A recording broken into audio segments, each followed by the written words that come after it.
Hey, what's up everybody? My name is Drew and welcome to the channel. So today we're going to be working in Procreate and I'm going to show you how to make a really simple minimalistic landscape illustration. And yes, I did make a video like this before, but let's be real, it was like my second video and I've learned a lot since. So I figured I would do a new and improved version. Okay, so two things we got to figure out before we get started. The first one being our colors. So we got to decide what our color palette is going to be. It makes it so much easier to have this set before you get started. And I have such a hard time picking a set color palette half the time I'm playing around as I'm doing it. So to simplify that process, I use Adobe Color, I search in their trends, whatever I'm making, and find something that kind of applies for the colors that I want to go with. So makes it so much easier. Definitely recommend checking that out. I'll put a link below. Okay, so the second thing we got to figure out is our canvas size. I'm going to make mine for a desktop wallpaper, so it's going to be a 4K canvas size. I've done these for phone backgrounds.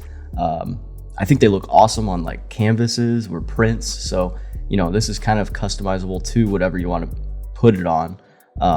So just those two things, once you get them down, then we're ready to get started. Let's go. To begin, I'm going to paste in my color palette. I'm just going to tuck it up there in the corner. I'm going to make a new layer, grab a tree brush. And if at this point you're like, wait, Drew, I don't have trees on my iPad. This isn't a Procreate brush. Don't worry, I put a link below. You can download the exact ones I'm using for free. I just have a Google Drive link, hit it up. And if you want to go a step further, I have a full tutorial on how to make your own tree brushes from any image. It's pretty simple. So yeah, check it out. All right, let's continue.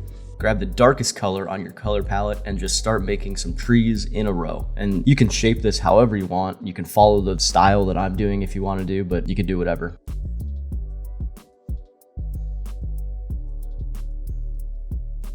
Okay, complete a full row of trees, then make a new layer, drop this one underneath, go to your second color, adjust your brush size, and just start making another layer.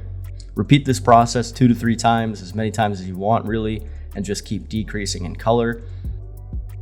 Okay, and when you're happy with your trees, I'm gonna go grab a studio pen, grab my next color in line, and I'm gonna build some mountains.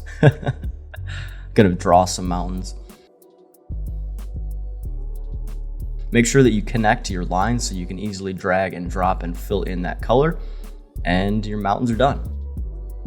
Next, we're gonna make our sky. So I'm gonna drop a new layer in behind the mountains.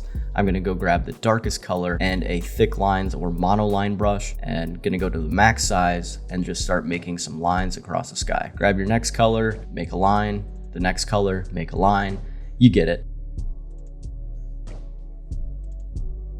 And when your sky is filled in, we're gonna go up to the adjustments panel, click Gaussian blur and layer and slide until you're happy with it.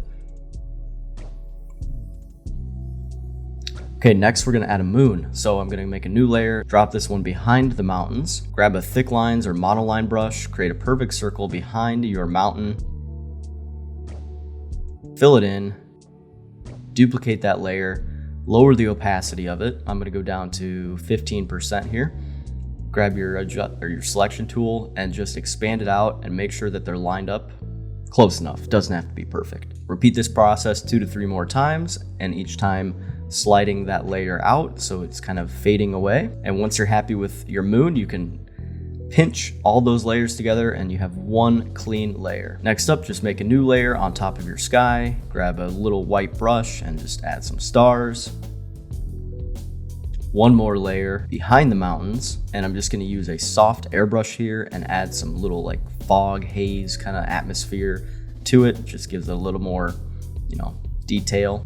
So that's it. I mean, you can take this further, you can add shadows, you can add more detail, you can do a lot of cool things, but this is the basic version of it. And I think it's super easy, super versatile. I mean, and this style can be applied to so many different places. Super pumped about this. If you're following along at home and you make something like this and you're sharing it on Instagram, tag me. I would love to see how these look. Hit me up if you need help. Yeah, this is just cool stuff. So that's it. Thanks for sticking around. I hope you made a cool landscape. Enjoy the great outdoors and keep creating. So thanks for sticking around. Peace out.